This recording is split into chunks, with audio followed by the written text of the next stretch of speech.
Hi, I'm Carolina Helderman. I work for Murray Landcare Network as a biodiversity officer, and I do revegetation works for the Broken CMA. And I'm here to show you their revegetation tool. It was based on the book, and it was converted to the online tool, which is on their website, Broken CMA. So let's start by looking at the planning project. We're looking here at the planning.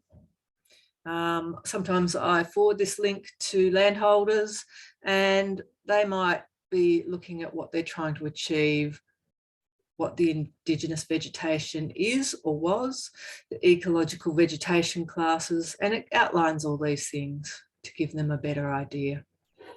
They then understand their planting profile, the location, whether it's on hills, depressions, plains, steepness of slope, the geology and soil types. We then really go into what the revegetation zones are, and there are 12 in the region. It'd be good to switch off emails though. There are 12 in the region, and the lines on the map show this, and it's interactive, which is really handy. So if I'm going out to the Riverina, Victorian Riverina section around Shepparton, Kyabram, Tatura, I'll click on that there, and that will show me the Victorian Riverina vegetation zone. This gives a brief description of the vegetation, gives some examples, and then we look at the maps to see what the EVC would tell us.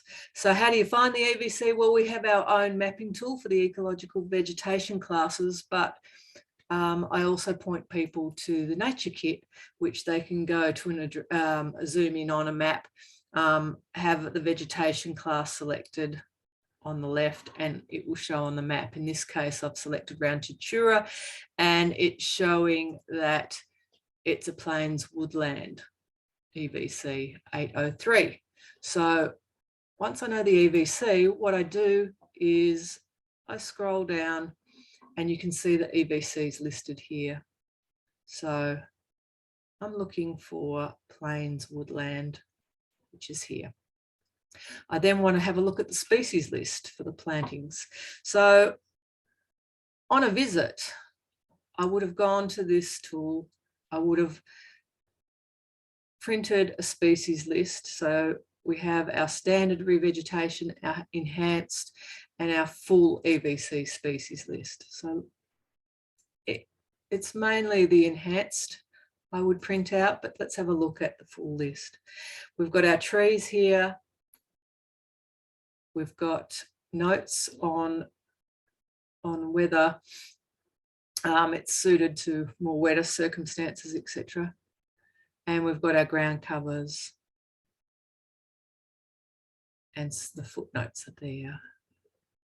So this is a really good guide for me to get an idea of what type of vegetation will be on site. And I will print that list as such. There might be more than one EVC on that property, so I take that plant list to give to the landholder. But it's also a basis of discussion.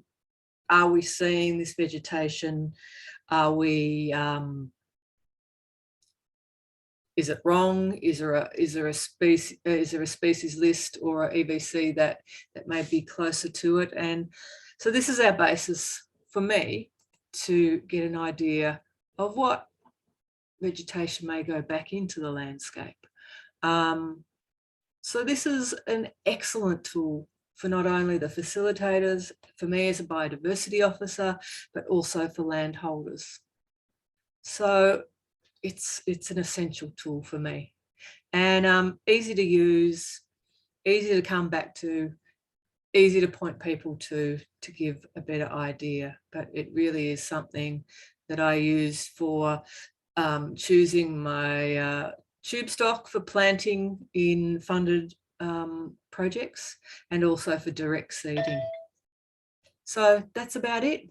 wrapping that up, and I hope you take a look, and it's certainly a great tool. Cheers. Bye.